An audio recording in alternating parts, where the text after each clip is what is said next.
Hassan. I'm the program officer for monitoring and evaluation with Switchboard.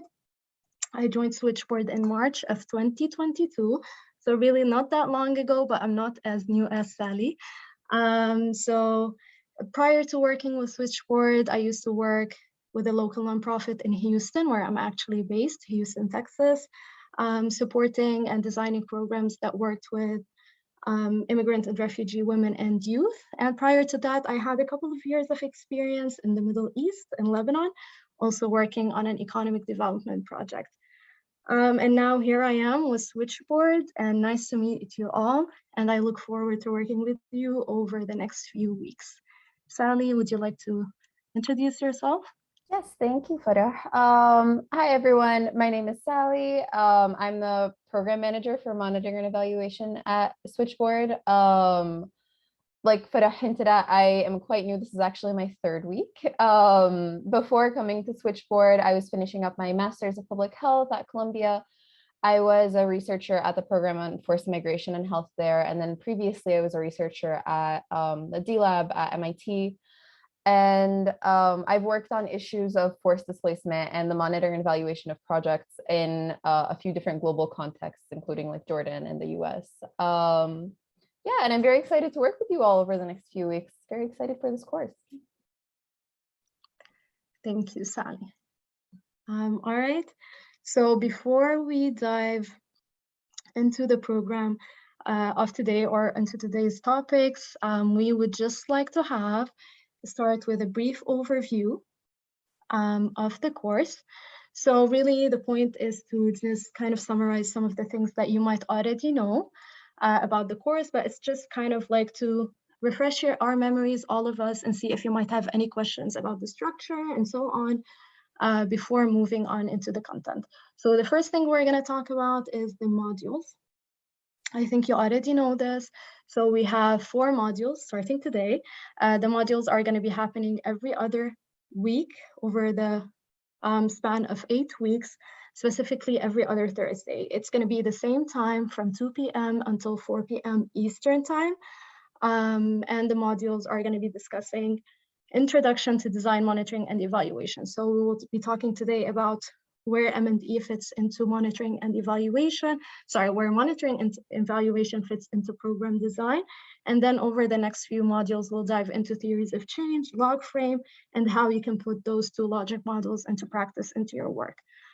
So if you're here today, you probably already received the Zoom link for the session. The Zoom link is going to be the same link that we're going to be using over the next remaining 3 modules. I'll talk about later in a couple slides forward. I'll talk about what's going to happen in between on weeks when we do not have the sessions. But for now, we're going to have 4 modules starting today, every other Thursday, same time. Next, please, Sally. All right, so I know we are aware that some of you might have faced some issues with accessing the course page. We apologize about that. We are still working with our comms team to get that fixed. However, the goal is to get the material up on the website and on the course page after the completion of every module. Hopefully we'll get a recording of the session on there. We do want you to please join the sessions on the day off. However, in some cases, things happen, people might not be able to join.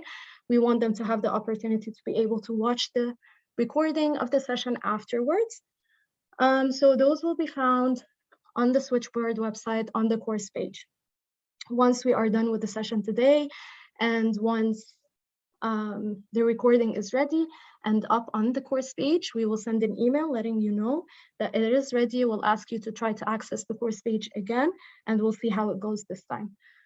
In addition to that, I want to note that you will be having 2 homeworks or 2 assignments, not after this module though. It's going to be after module 2 and after module 3. Most probably you will be also using the course page in order to upload those assignments. However, we thought during module 2 and during module 3, we'll probably have or show you how you can upload those to the course page, okay? But just a heads up, it's going to be a group assignment, and that's going to happen twice throughout the module. That's after module 2 and module 3. All right, and the last bit that I want to talk about is really that you already know this. Everything is going to be virtual. So all the sessions are going to be over Zoom. However, I want to mention that we spoke about having 4 modules every other Thursday, I'm sorry. On Thursdays, when we do not have a module, we will be offering office hours. So we're hoping in the coming 2 days, we'll share with you calendar invites or like the process of how you can book office hours. So office hours are going to be available to all participants, and the purpose really is to get time with the facilitators, course facilitators, to work or dive deeper and more specifically into the group, into the projects that you have. And then these slots are going to be available during the same time on Thursdays. So that's going to be from 2 to 4, 2 hours, and the slots can be booked in 15-minute slots. However, you can double book, which means that you can book 2 consecutive 15 minutes and have 30 minutes with the facilitators. Everything that I'm saying, reminders about upcoming sessions on Thursdays when we have modules, and reminders about office hours. These are going to be sent in emails always to keep you basically posted and up to date about the different things that we are offering. Okay, so probably with the office hours, you can come in with any questions that you have. It could be like one person from the group, it could be the whole group or the whole team, but it's just time for you to kind of ask any specific questions that you did not have the chance to ask during the module. All right. So now that, before we jump into the icebreaker, I want to pause for a minute and see if anyone might have any questions related to any part of the course overview that we just went over.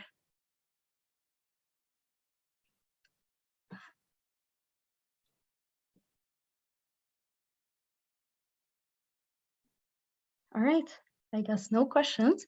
However, if you think of any questions later on, please feel free to either type it in the chat or send it to us by email. We'd be more than happy to answer. Before we get to the course content, and before we start, we just want to do a little icebreaker.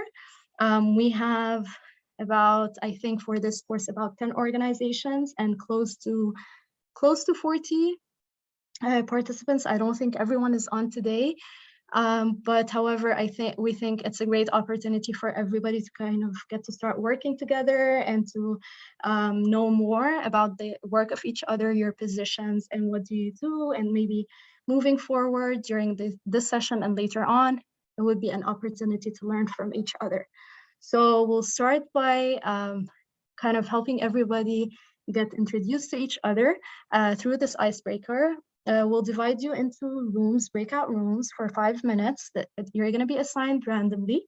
And in the breakout room, please share with the people in your group or in that room, your name, your role, where you're located, your organization, and please try to find one thing in common between you all, something aside from the work that you do, something aside from being a refugee service provider. And when the time is up, please do come back to the main room, and we would want to listen and know what is the one thing in common that you found among yourselves.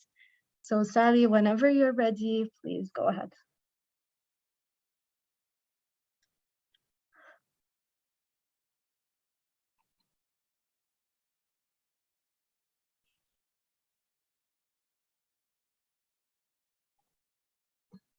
All the rooms are open. Okay, great. I don't know if you can pause recording in between. Can I? All right.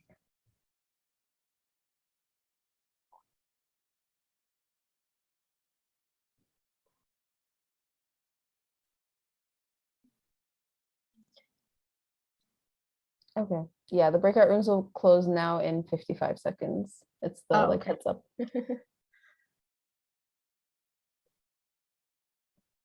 And you can still see my slides fine, right? Yes. Okay, great. So I see people are starting to come back to the main room. We'll wait for everybody to come back.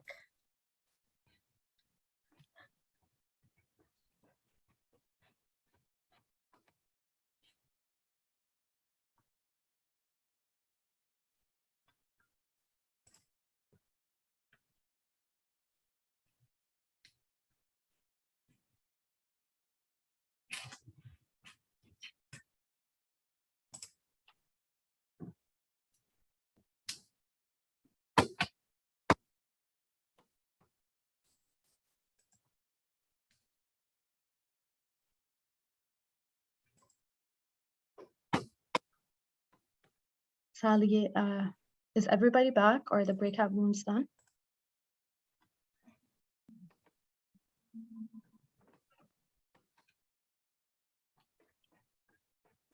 It looks like everyone's back. Let me just All confirm. right. I'm trying to. Yes, I do think that everyone is back. Right. Yeah. Back. I see back in the chat as well. So welcome back. Thank you for taking the time for the icebreaker. We do want to start by hearing some of the things that turned out to be in common between you guys. Before we do that, I just want to remind everyone that we want the course to be, even though we're virtual, we want it to be as interactive as possible, and as so please feel free, like throughout the course, either to drop questions, comments, and so on in the chat, or to unmute yourselves to share. We made sure that this is a meeting, not a webinar, so that everybody can kind of like unmute and share whenever they have something to share with the group. So with that being said, who would like to start and let us know, like, what is one thing that turned out to be in common between you guys? Maybe someone from room 1.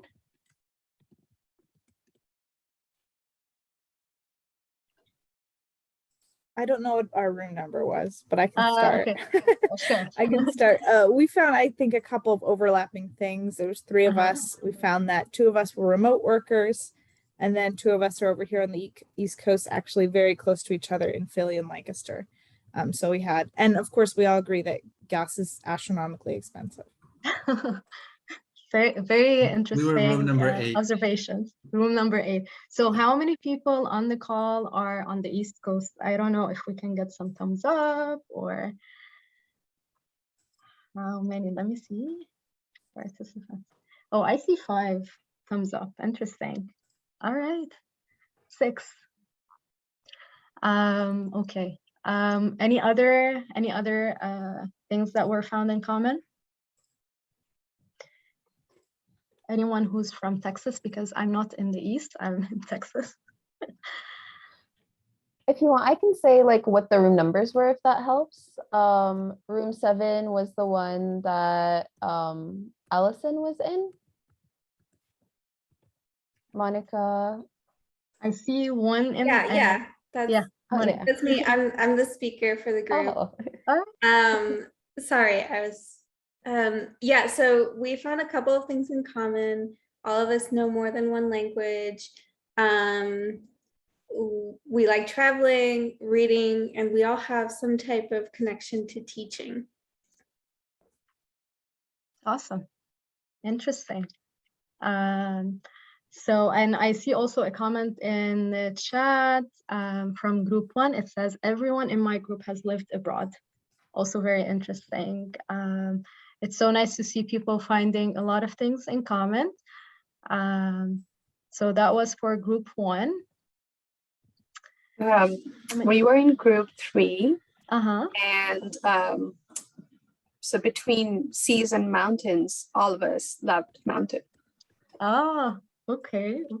That's a very interesting debate that you had. And it's interesting that you all got to reach a common ground with mountains. That's very interesting. Group 2, I think we still have groups 2. And 5 and 4. Yes, I think so too. And I also think 6, but I'm not sure. If anyone would like to number share? Yeah, please go ahead. I was in group 4. We decided we all are nearsighted and wear glasses. Yes, team even glass. though we weren't all wearing them at the same time. I think you guys got really creative. That's very interesting. I'm loving the things that I'm hearing.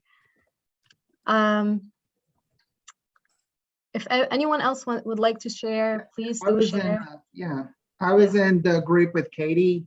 I don't know what room number we were in, but we all have pets and we are all in a new position at our agencies. Awesome. Group 5. Is that okay? Group 5. Thank you, Michael. So I don't want to get into the debate of team cats or team dogs, but all pets are precious, I think. Oh, that's correct. We did not go into debating. We just accepted that everybody had a pet. Yes, awesome. Any last minute thoughts before we move on into the next I part? can share our group. I don't know if we've shared yet. No worries. Please share again. So I was in a group with Rebecca, Hannah, and Alizea, and we all also are new in our positions within the past few months, and we were team dog. On that one, all of us were dog fans, and then all of us but one were coffee, like can't survive without coffee. Interesting. I admire the courage of you guys going like taking a stand. Yes, I do. And I see a comment, Dana, Jenna, Claire, and Relay. If I'm saying please let me know if I'm pronouncing the name wrong. We have all worked abroad and almost on every continent. Oh, wow. That's very, very impressive. All right. So I guess thank you everyone for sharing. This has been very interesting, a lot of things in common. So thank you again for sharing. We appreciate that. And hopefully you'll get to know more about each other and about each other's work throughout this course over the next few weeks.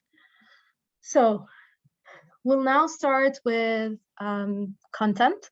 I'd like to first say what are some of the things that we're hoping to achieve by the end of this webinar today or by the end of the meeting today.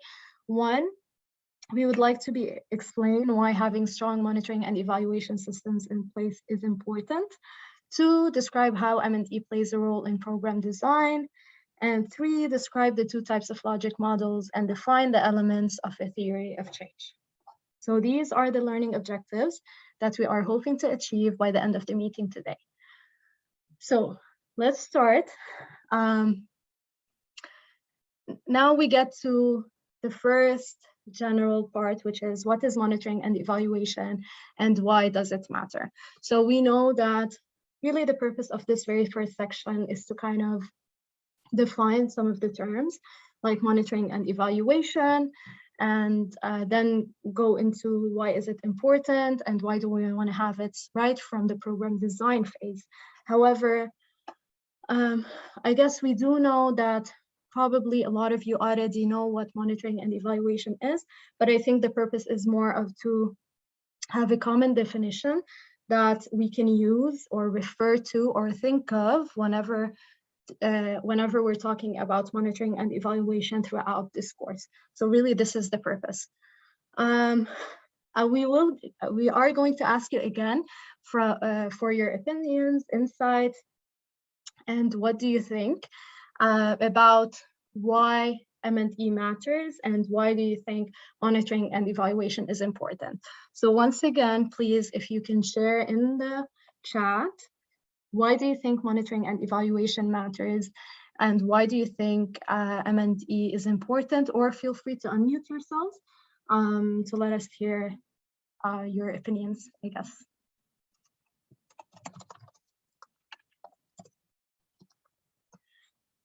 Maintaining accountability, definitely. Improve programming, yes. Yes, definitely yes. To be accountable to the communities we work alongside with, yes. because it allows you to get a sense of what is working and what isn't. Perfect. I think all of the answers you are giving are really like definitely the right answers. We all learn from trial and error. Yes. Accountability, compliance of programs to funders.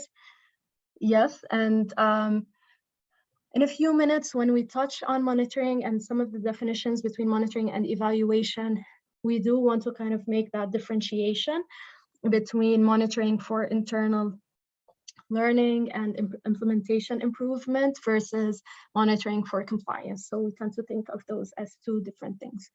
But yes, it's definitely correct. We need to know if we are doing what we say we are doing. Also, yes, definitely, this is what monitoring really stands for. I see a lot of answers, so I'm really excited. Thank you, everybody, for chiming in. To have more effective programming, yes. Improve outcomes for clients, accountabilities to served populations. Understand what I like. I like that we are thinking of the served populations, because I think a really big part of it and a really big part of having monitoring and evaluation systems in place is to make sure that, and we'll touch on this also in a minute, is to think of the impact that we're doing. Understand what difference the program made. Yes. It tells the story of the ultimate impact and the raison d'etre. Yes. Monitor progress to know how to help better serve our clients, ensure program guidelines are met, informed decisions. Honestly, I think great answers.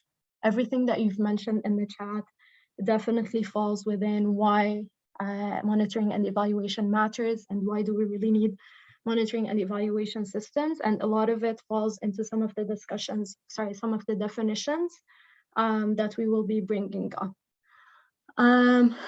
So initially the plan was to have a 5 minutes break right now.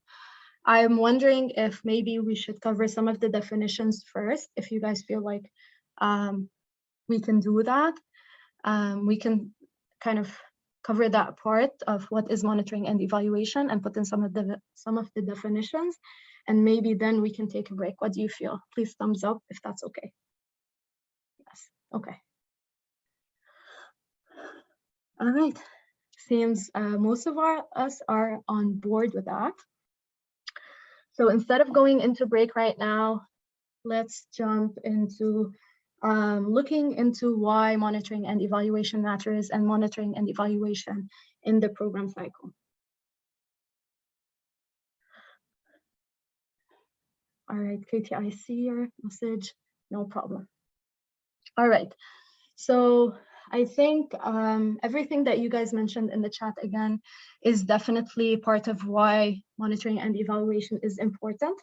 And as I mentioned, I think when I think about monitoring and evaluation, I kind of take it back to why we do the work that we are doing. We do it in order to bring about impact in the lives of communities we are serving.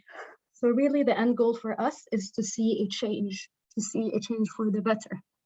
And for us to be able to see that change, for us to be able to see that impact, we would want to know whether our programs or the services we are providing would bring about that impact, and we want to have the right services in place to see that change.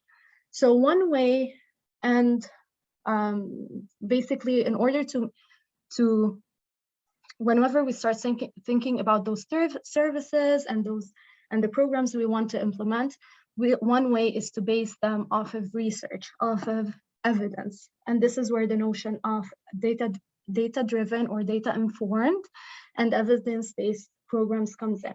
We are saying basically that we want, in the first place, the logic, the idea of our program, and how we think we will reach our goal out of this program to be based on evidence and research that has told us that if we do things in a certain way, it is expected that we will see change, or the change that we want to see.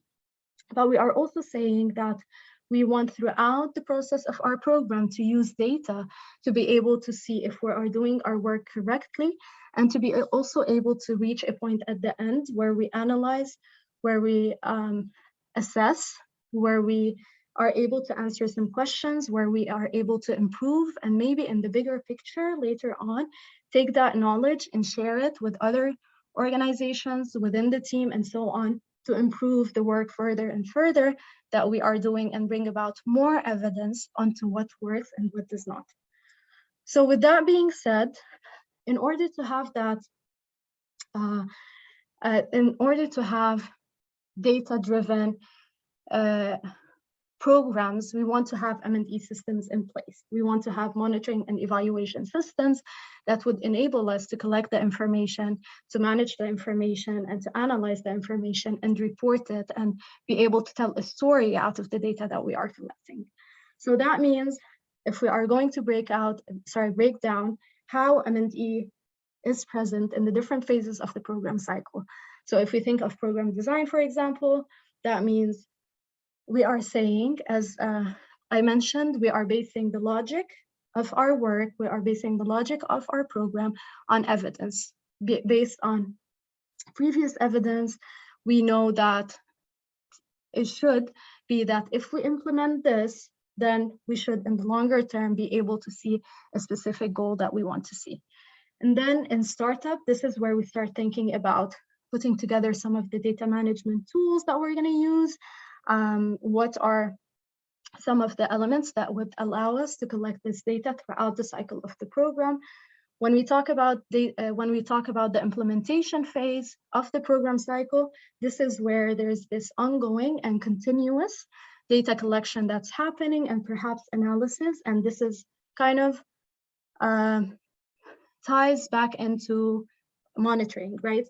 We'll get to the definition in a minute, but this is the part where we're continuously monitoring and continuously collecting and analyzing data in order to be able to answer some of the questions that we have about our program and about our work in the shorter term during implementation. However, when we get to the end of the program, and this is where the data we collected would be analyzed in order to answer questions about the overall picture of our program and to be able to understand what we did right and what could be improved and how we can change our program and answer longer term questions, basically to improve our work and perhaps in the longer term or in a bigger picture, share this information with stakeholders and so on for others to be able to use that information to improve their work as well. So before I dive into the definitions, does this kind of make sense? Or do you have any questions about this part? All right, thank you for the thumbs up. So let's start by defining monitoring.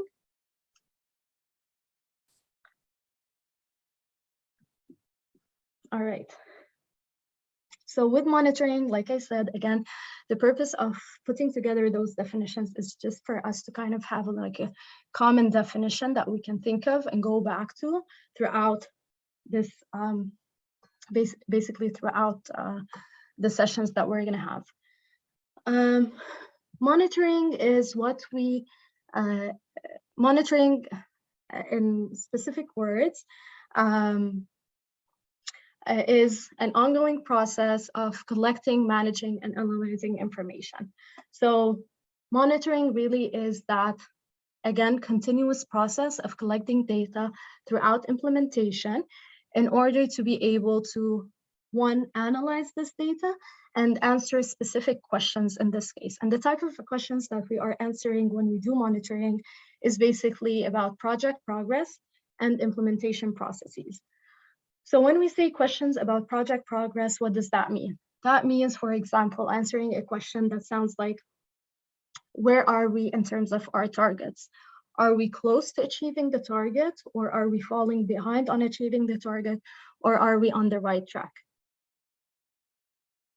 I see a question. We will be sharing the slides on the course page on the Switchboard website once following the completion of every module. All right.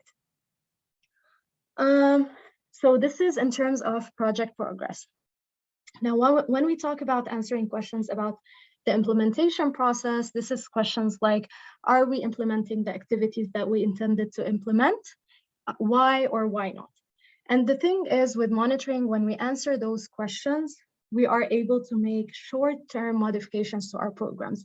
When we say short-term modifications, we are not saying that we're going to go and like remove a whole component of the program or add a whole component to the program. No, we are saying that we are going to make smaller modifications that would enable us to improve the progress of our project or to improve the implementation process in order to get back on track, rather than making a more broad or more general or more longer term modification to the program. So, and on monitoring, and I want to go back to the issue of monitoring for compliance and monitoring for internal purposes. So in this case, when we are talking about monitoring, we are talking again about monitoring for internal learning and for internal implementation improvement. We are not talking about monitoring for compliance purposes. So I think it's really important to kind of make, again, that differentiation between monitoring in those two different cases. All right. And now evaluation. So with monitoring, we said that it is an ongoing process, which means that we collect and analyze data throughout the process of implementation. However, with evaluation, this is something that happens once or twice throughout the lifetime of a project. And another way to think of evaluation is that it happens really at specific milestones, I would say, of the program. So what does that mean? For example, let's say you have a program that's 3 years long. So in the case of monitoring, you will be collecting and analyzing data ongoing. So you would, throughout the cycle of the program, you would be looking into how many, for example, sessions have you completed, or how many, the number of female and male clients you have reached. This is information that you would be collecting throughout the program.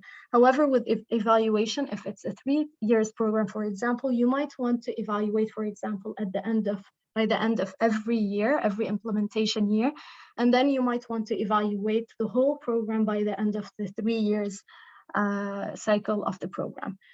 So that means this data collection and this data analysis is happening at these specific points in time, or at these specific points in the life cycle of the program, rather than them being something that's happening continuously.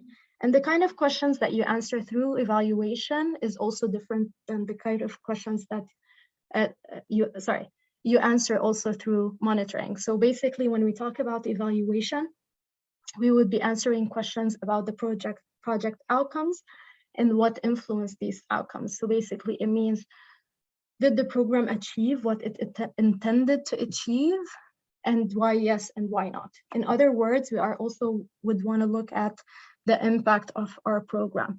Did our program get to the point we wanted it to get? Did it bring about the change that we wanted it, or we thought that it's going to bring?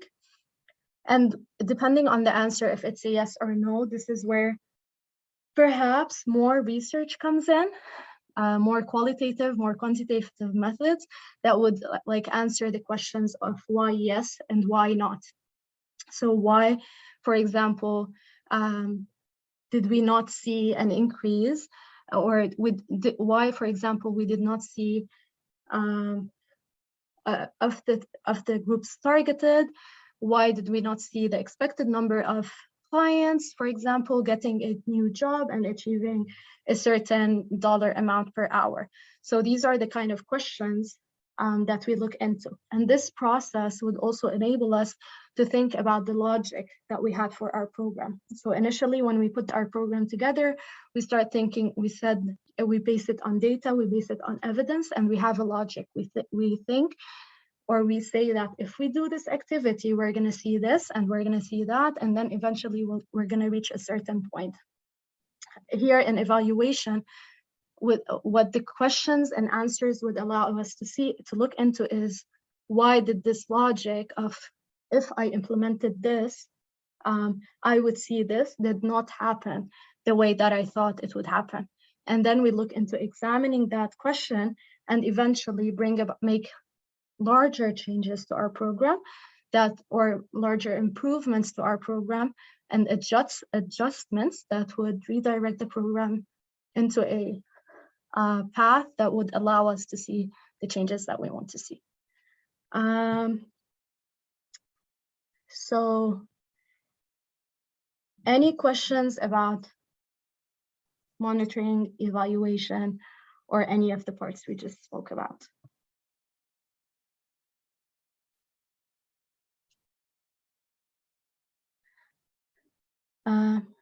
Did the program contribute to advancing practice or evidence base? Is this type of question only relevant if the program is about that?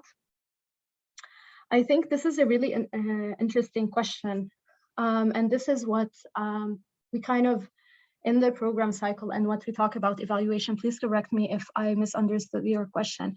But evaluation helps us learn, I think, about the program, but I think it also brings more evidence into the evidence and implementation world, right? Because it kind of, when we look into why did it achieve what was expected to be achieved, or why did it not achieve what was expected to achieve, I think here we are, I think from a more research perspective, there are hypotheses that we had in mind that either worked out or did not fully work out, and that says a lot in terms of evidence and what works and what does not necessarily work, or what can be done in a different way for something to work.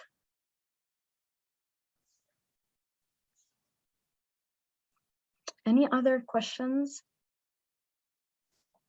And I think we can, if there are no questions, or we can answer any questions, and then we can take that 5 minutes break.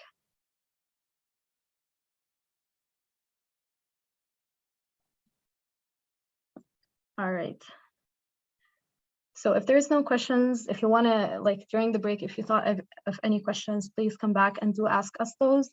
But we'll take a 5 minutes break right now. So now it's, I guess, 2:48. Let's say we'll be back at by 2:55. Does that sound good? All right. Thank you all.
All right. So I think we can start again. Let's just make sure that everyone is back from break. If we can get another thumbs up, please, that would be great. Yay. Thank you Thank you, all. guys. All right, Sally, I'll pass it over to you. All right, thank you, Farah. So yeah, let's dive into where monitoring and evaluation stands within the program design. Also, sorry, when you see me look to the side, I just have two screens. So sorry about that. But yeah, so this might be a little bit of a review from your e-learning course, at least at the beginning. But what is program design? When we begin designing a program, we're essentially looking to address a humanitarian or social problem through a set of activities that we believe will help clients overcome the problem that they're facing. To see an impact, again, reiterating what Farah said earlier, we want our design phase to be data-driven, where data is used to inform the program model. This helps us make sure that our program is evidence-based and everything is pre-planned in order to work properly. And again, to reiterate, by evidence-based, we mean that you have research and previous programs and other sources justifying what we're doing and why we think it'll achieve our goals. Therefore, when we talk about monitoring and evaluation in our program design, we're saying that we know what we want our program to achieve and we know how to achieve it. In other words, we know what activities are necessary to eventually take us to our goal. All right. To put what we're saying in practice in a way that can be monitored and evaluated, we use logic models. Logic models are graphic representations that show us all the steps necessary to reach a goal. We're going to be covering two types of logic models in this module. The first one is the theory of change, and the second one is the logical framework. Logical framework is also usually called log frame. So we're going to look into the theory of change a little more today. And of course, please at any point, feel free to either drop questions in the chat or just speak up and ask a question. We'll also make sure to pause and allow time for questions, just because I think it's going to be a lot of information in the next few minutes. So let's start with the theory of change, the part that you're seeing on top. The theory of change highlights the causal pathway between the activities, outputs, outcomes, objective, and goal.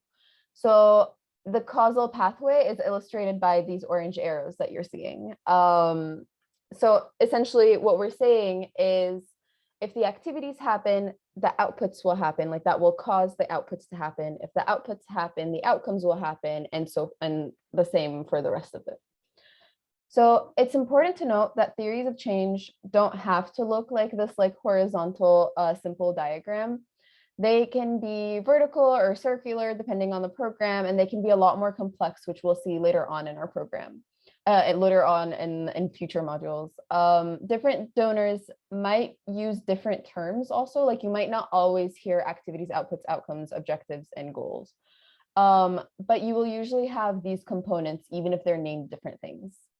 So in general, a theory of change is big picture and describes the overall change that you're trying to achieve with your program. Now let's look at the log frame, or logical framework. So the log frame is a table or matrix that summarizes the key elements of a project strategy. This includes, as you can see here on the left side of the screen, it includes the objectives, outcomes, outputs, and activities. And it outlines the indicators that will be used to measure progress, the source of data, which is the means of verification, and any assumptions necessary for program success, for the project success. You can clearly see that the log frame is based on parts of the theory of change. However, notice that the log frame doesn't show you the causal pathway. It just shows you the plan in more detail, and it shows you how you can measure. So log frames are considered more project management tools. They help you and your project team articulate and remember what you intend to achieve and what you will measure to determine whether you've achieved it. So a good log frame is the foundation of your team's M&E plan. again, like I mentioned, for the rest of this module, we're going to focus on the theories of change, but we're going to discuss log frames in a lot more detail throughout the rest of the certificate course. So I guess before we move forward, you might be wondering, like, what's the point of creating both a theory of change and a log frame? While both theories of change and log frames should clearly depict the project's logic, a theory of change makes the causal pathway very visually clear, and it can help the team identify where they're making assumptions or like leaps of faith, and if there are any key steps that are missing to change in the change process that they're working towards. So it's important to keep in mind that you have to start with a theory of change before you work on a log frame. When staff skip the theory of change step and then begin the design process by drafting a log frame immediately, the causal pathway between activities, outputs, outcomes, and objectives might be not very clear. So creating a theory of change also, I think, is quite essential in making sure that everyone on your team and all your key stakeholders have a shared understanding of how the program works. When you see it all visually laid out with the activities followed by outputs, outcomes, objective, and goal, you can make sure that everyone has an understanding of what step is leading to what change. So yes, once your theory of change is illustrated, you should be able to fill in the outputs, outcomes, and objectives of your log frame based on the theory of change. So before I move on, quick review. We talked about two types of logic models, theory of change and log frame. We said you need to make a theory of change first, and that informs your log frame. And for the rest of the session today, we're going to dive deeper into theories of change. In session 2, we'll talk a little more about how theories of change and log frames are more connected, and then we'll get to look into log frames in more depth later. Before I move on to talk a little more about theories of change, does anyone have any questions at this point?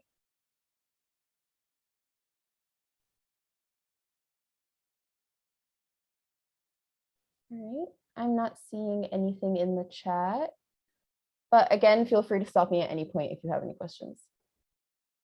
Okay, so now to look into theories of change, which is your theory of how you expect the change to happen. Different terminology can be used when you're looking at a theory of change. Like I mentioned earlier, sometimes you might see things like long-term, intermediate, or short-term outcomes, or outcomes and preconditions. You won't always see these like 5 names, but these are essentially the main components of a theory of change. So in this training, we're going to be using the language of goal, objectives, outcomes, output, and activities, because these are very commonly used.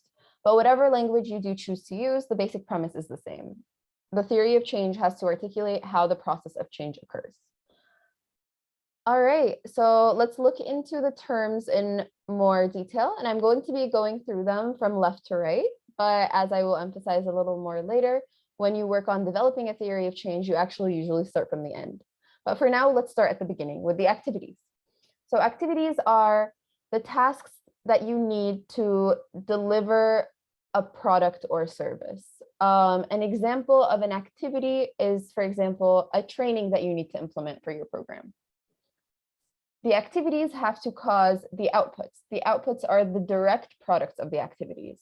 They're products, goods, and services that and immediate results produced directly by the project. For example, in our training example that we were just giving, an output would be a certain number or percent of clients successfully completing a course of training. Then come the outcomes. The outcomes are, I like to think of them as like the short-term impact of the program that you're working on. They're planned or achieved results of an intervention's outputs. So for example, you can say clients have attained a certain level of knowledge as a result of the training. For example, let's say an English course or an understanding of workplace culture. That would be a specific outcome, that the clients now have that level of knowledge. Then there's the objective. The objective is what you're trying to achieve. It's the condition or state that you're trying to achieve. For example, this increase in knowledge that is gained from the training allows the clients to achieve a job with a certain wage. the objective is the long-term impact. So again, the outcome is the short-term impact. You wanted people to gain this new knowledge, you wanted them to learn something new, and then the long-term impact that your program is directly trying to cause is, for example, having people like gain better employment. Then that brings us to the last part. The goal is the overall improved situation that the project is going to contribute to. So if it's at all confusing here what the difference between an objective and a goal is, one thing that you should keep in mind is that a goal isn't something that your project is going to be fixing alone. So for example, we could say a goal is we want people to be self-sufficient. And that is something that you would be contributing to with a program that helps them gain employment. Yeah, so it's or like we want people to have better health outcomes. With your one program, you're not going to directly ensure that everyone has better health outcomes, but you are contributing to it. So the goal is the overarching large big picture goal that you're trying to contribute towards. Like I mentioned, so these are the 5 components of the theory of change. And when we want to work on a program, we try to work from starting from the goal and moving backwards. So you articulate your goal and then you say, okay, what objectives do I want for my program to help contribute to that goal? Then, okay, what are the outcomes that are needed so I can reach my objective? And then you move backwards to output and then activities. Okay, does anyone have any questions here?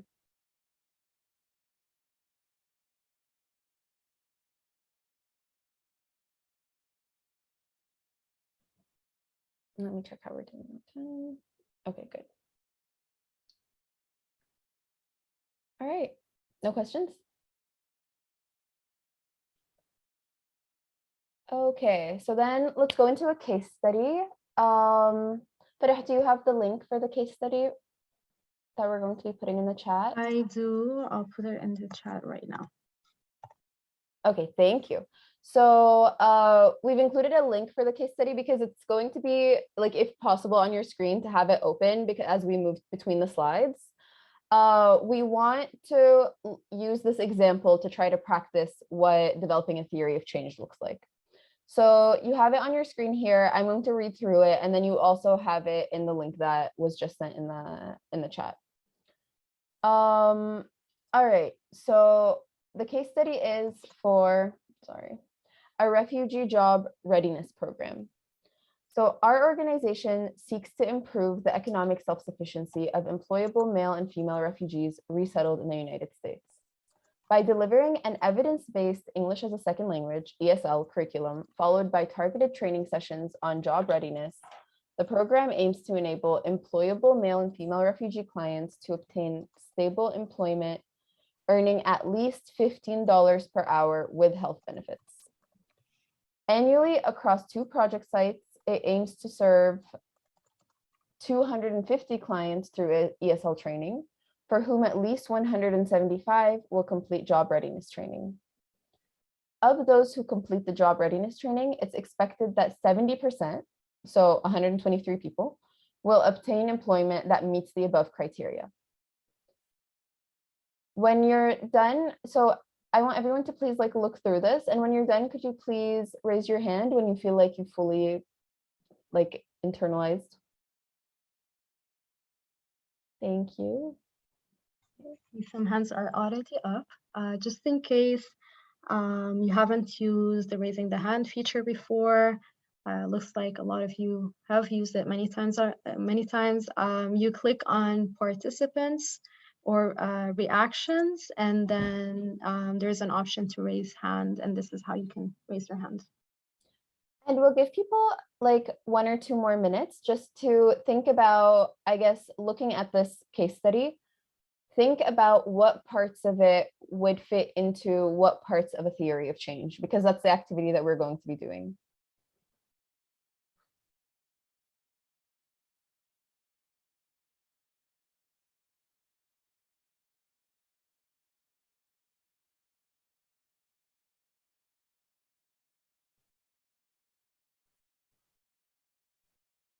I'm going to be going back to the slide with the theory of change, but that's why if you still need time to look at the case study itself, just click on the link that's in the chat.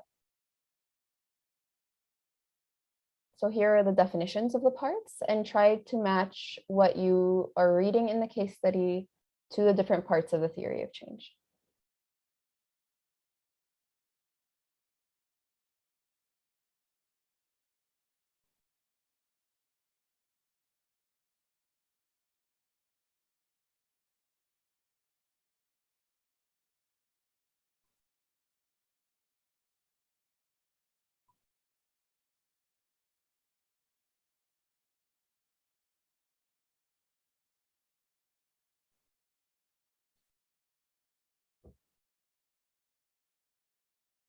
All right.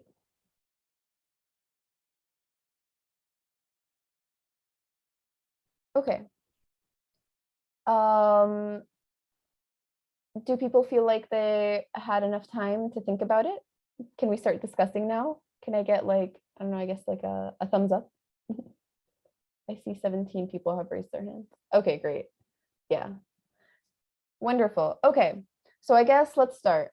Can someone tell me what the overall goal of this program would be based on our case study? Feel free to either speak up or send it into the chat, whatever you're more comfortable with.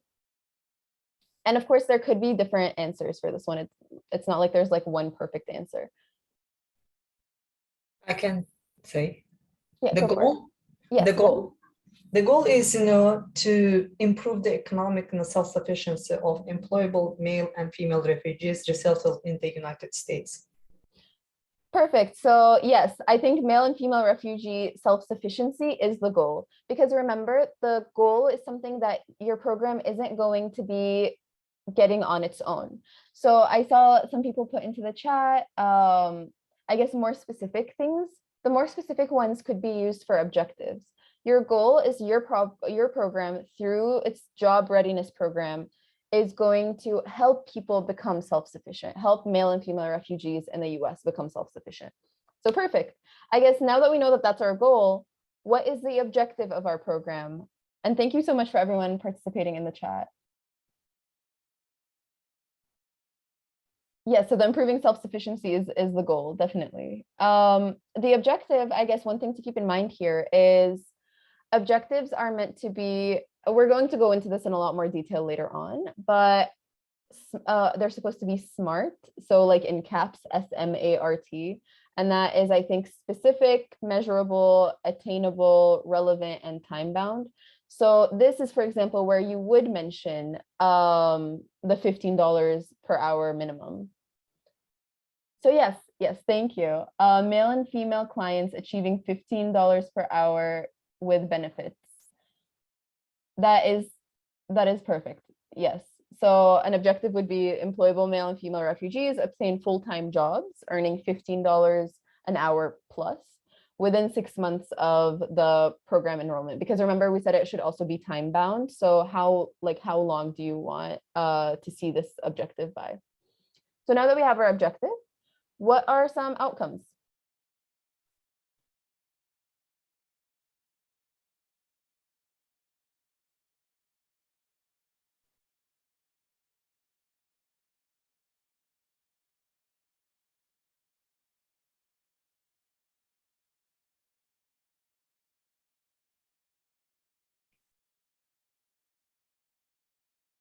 Completing the checklist. So 70%. Okay, so I guess the examples of like obtaining employment, that one is more on the objective side. And then the retention is actually, you are thinking in the right direction, but I think that's more of something that would cause an outcome. So I guess remember, outcomes are the short-term goals. Yes, I actually really like the completion of the ESL training course. That's perfect. And so I guess some of the outcomes, for example, here would be employable male and female refugee clients have ESL proficiency at like a beginner level, right? Or higher. So that would be the outcome of the completion of the ESL training course. And then for the completion of the job readiness program that Benna suggested, you could say the outcome would be employable male and female client refugees are, let's say they have the readiness or like the common, a solid understanding of workplace culture in the United States. So those would be the outcomes. They're the short-term goals that we're trying to achieve. Like our program is specifically making them ready for a job in these specific ways. Yes, so the employable, let me see. Okay, and now the outputs that we need, we've kind of hinted at this one a little bit. Like I mentioned earlier, so some of you were saying that there is the completion of ESL training programs, completion of the job readiness program, and the completion by all 250, that one does make it specific.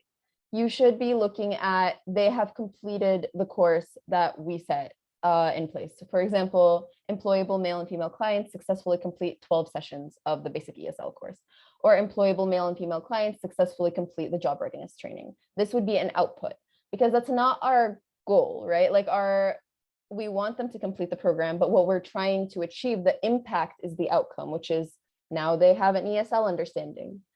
And then finally, I guess, after we've come up with the outputs, can someone tell me what the activities are?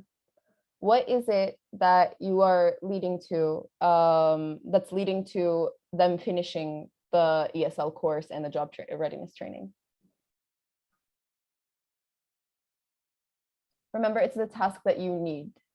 Yes, exactly. So you deliver the curriculum, you make the 12-session basic ESL course, you create a job readiness training course.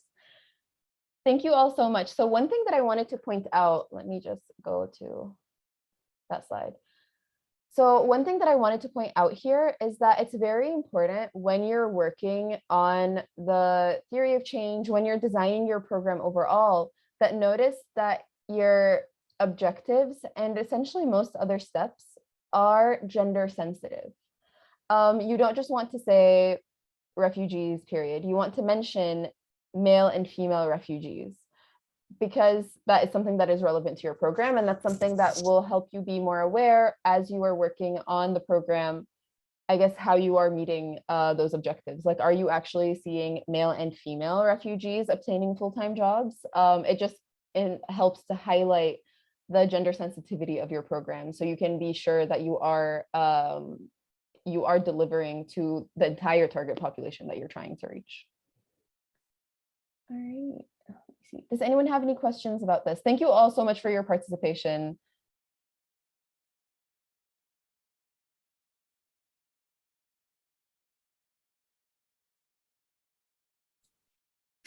I have a quick question. Okay.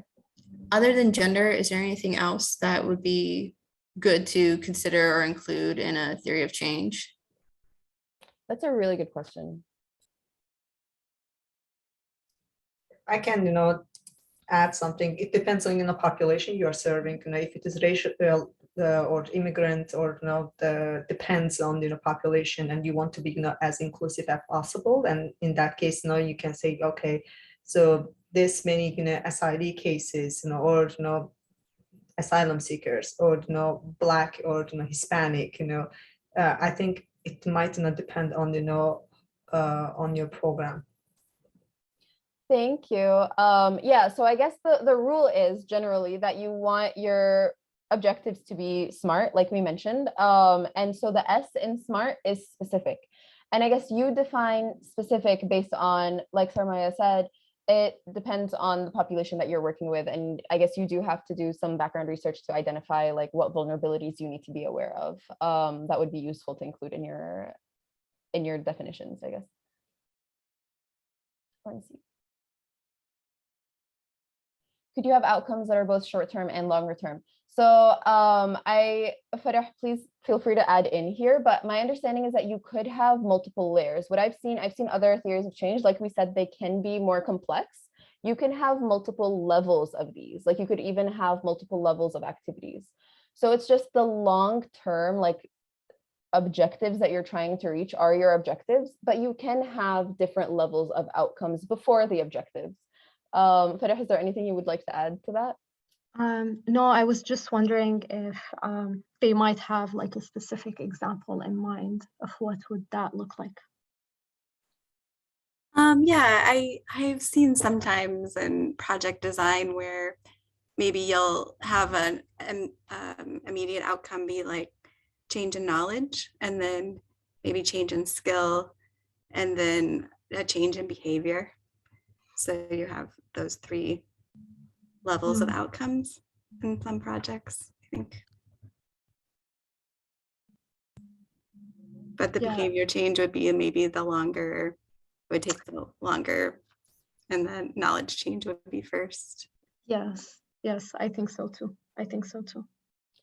Yeah, thank you for sharing that. I think those would definitely still count as outcomes. I guess the like knowledge, skills, behavior would all be like on like a pretty similar level, but it would be worth mentioning because I guess like we mentioned the like T and time bound, I think they would be on different time scales depending on what the behavior, skills, and knowledge are.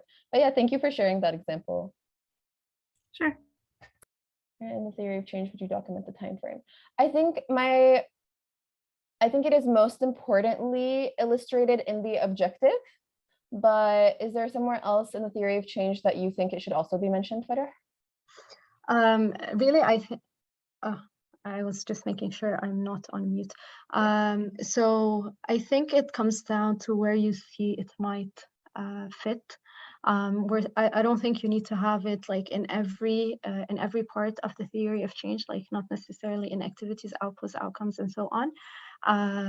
But I think the overall idea is to make sure that somewhere, if someone is reading, let's say, that theory of change, they can tell that you have a specific time frame for achieving what you're trying to achieve in mind. I think this is one way to think about like the time frame or the time bound when talking about theories of change. But also objective kind of makes sense because we're talking about like the long term, and perhaps like by that time, in the longer term, this is what you'd like to see. Outcomes and outputs might be more of a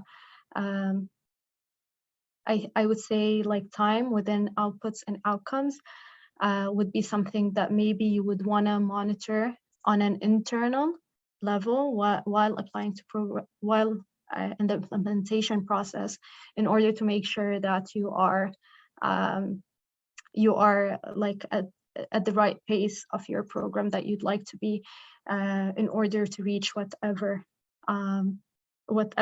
objective you're trying to reach by the end of the program, if that makes sense.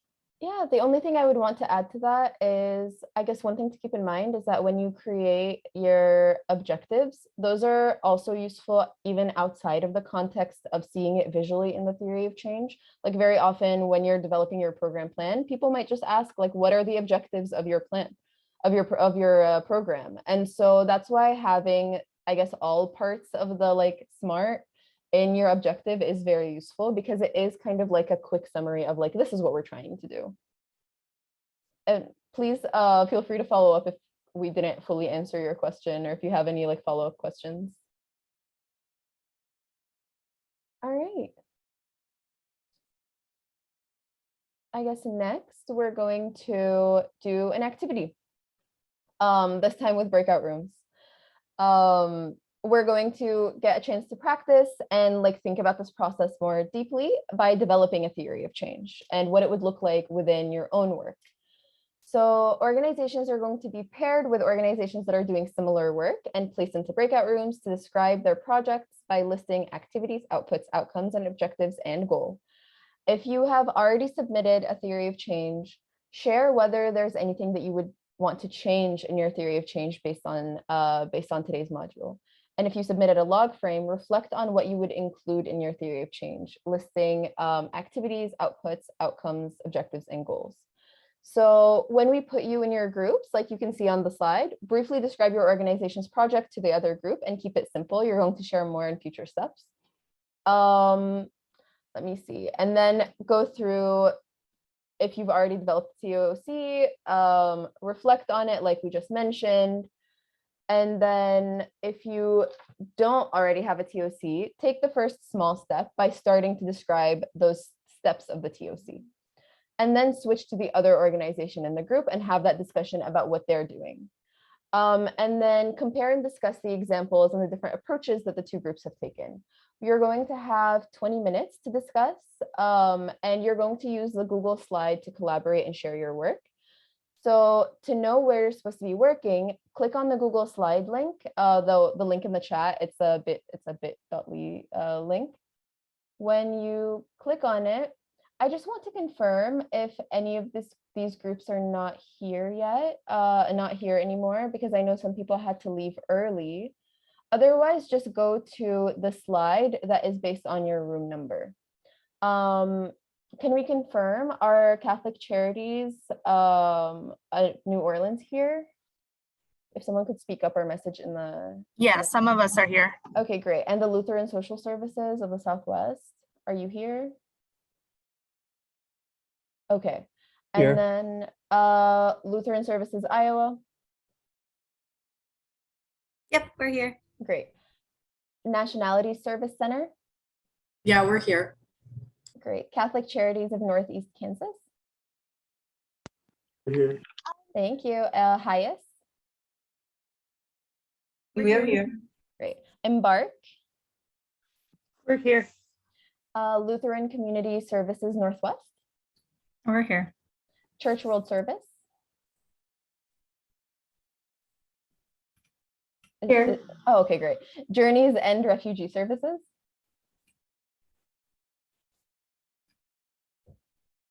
Is anyone here from Journeys End? Ooh, okay. Okay.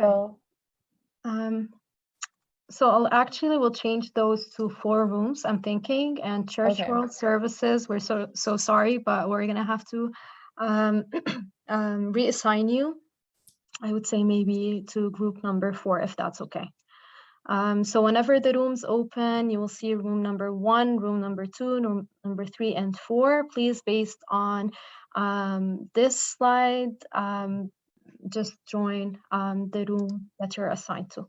As Sally mentioned, you're going to have 20 minutes for this activity, and I'll open the rooms right now.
All right.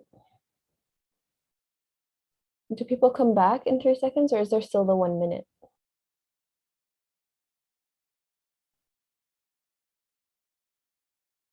Yeah, I think now people start trickling back in. Yeah, I thought it was, I put it on automatic, apparently not.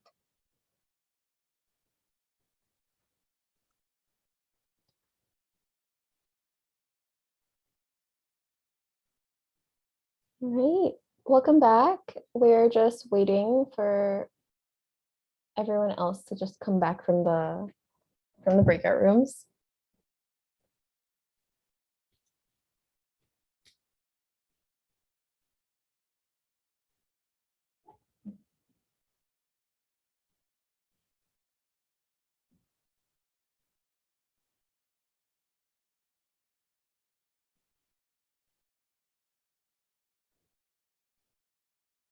It hurt. 7 seconds.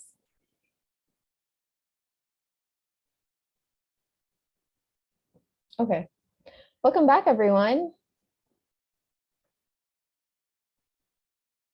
Okay. So yes, great work, everyone. I just wanted to reiterate, I know 20 minutes is not a lot of time. And this was really just supposed to be a opportunity to try to start thinking about theories of change and see where we all stand in terms of the process. But like next week, we're going to, not next week, next module, we're going to look into theories of change in a lot more depth, and you'll have a lot more like opportunity for discussion interaction. But all right, so let's discuss. Does anyone in group number 1 want to share anything interesting that came up, or how either one or both of the groups are feeling about theories of change now, or your own theory of change and where you are in the process?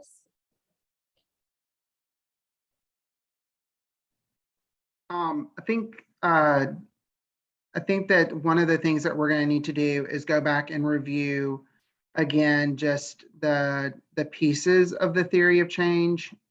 We all have a lot of things going on, and we have those activities. Like, we understand the problem, we understand the big goal, the thing that we are going to do, the thing that we can't do by ourselves. Like, we get that, and then when we look at the objectives, like what are those things that we can do in order to move our clients to our big goal, and this moving backwards. So it's a practice that we have to get into, getting used to thinking backwards and really breaking those things down. So it's going to be good.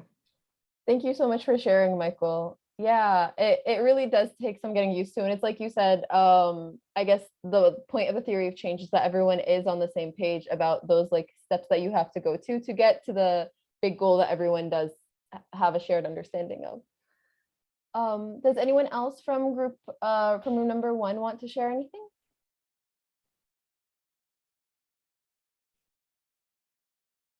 All right. If not, we can move on to group number 2.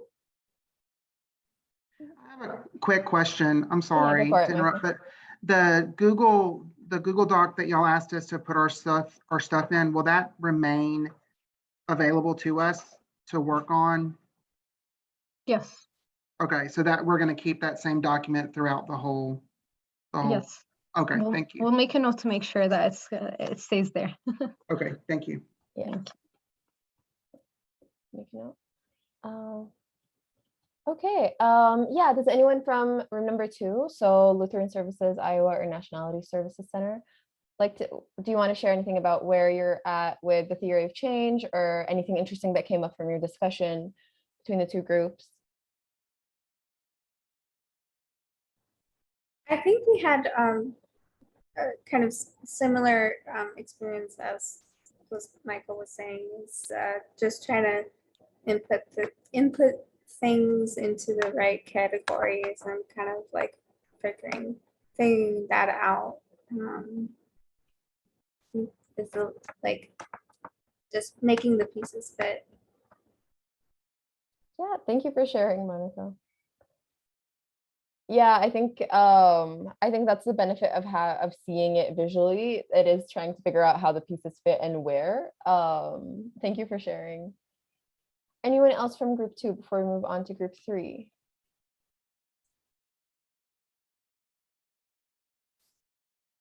Another thing I think we are considering is moving some details that from our theory of change to maybe a log form, because it was like there's a lot of details and maybe we could streamline it a bit more.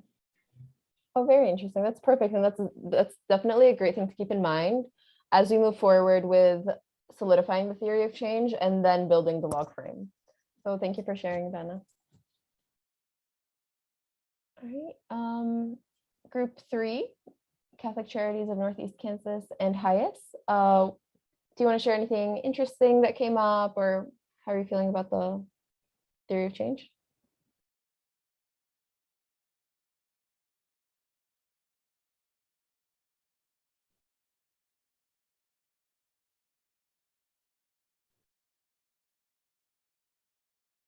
If you don't want to, oh, there it is. we ahead. talked about changing ours a little bit, adjusting ours, and then the other groups, they're a subrecipient that is overseeing a program that Catholic Charities has and that I am funded by. So that's kind of been an interesting thing to talk through as well. Thank you for sharing, Jonathan. Yeah, I'm glad to hear that like the discussion between the groups was useful. Okay, and that brings us to group 4, which is Embark, Lutheran Community Services Northwest, and now Church World Service.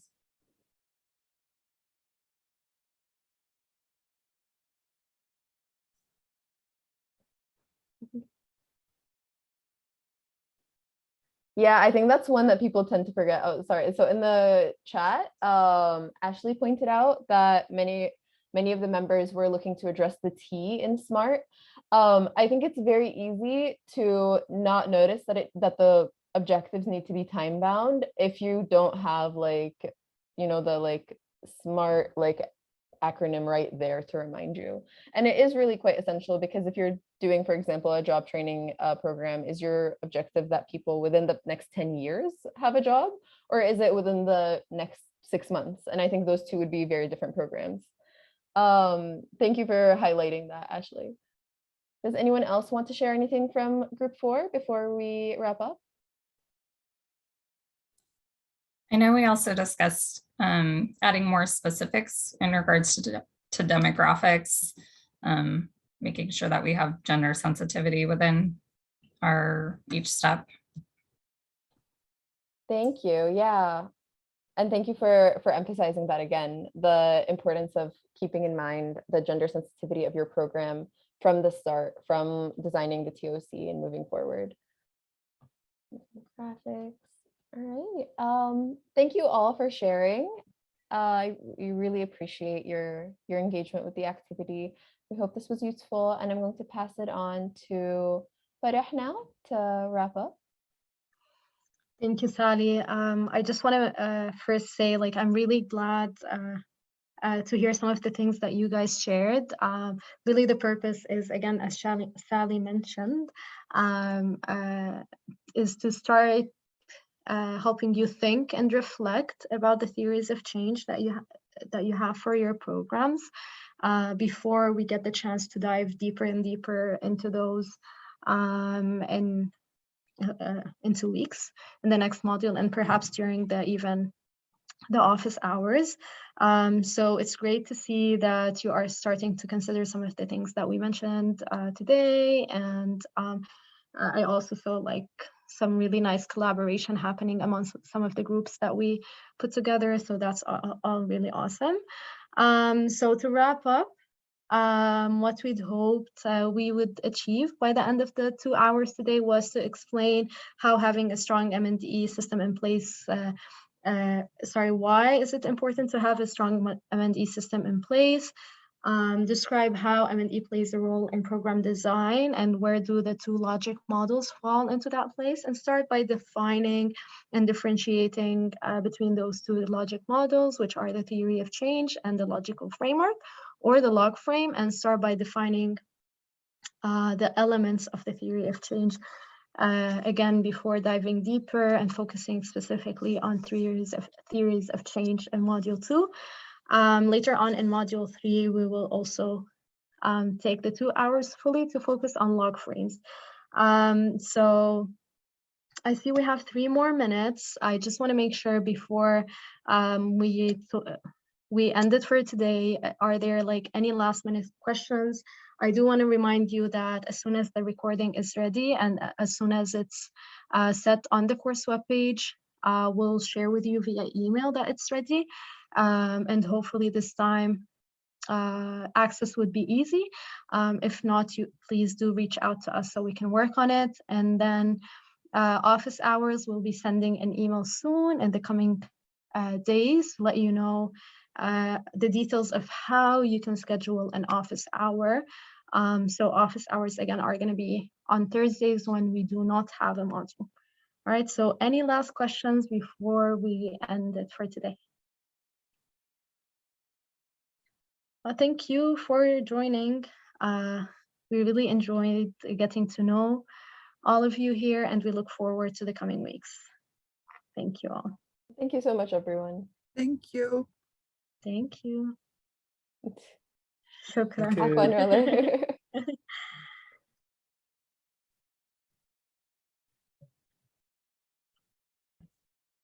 And then a quick question to either of Yes. you for office hours. Do we need to email you prior to just to schedule that, or will it be an open Zoom or? So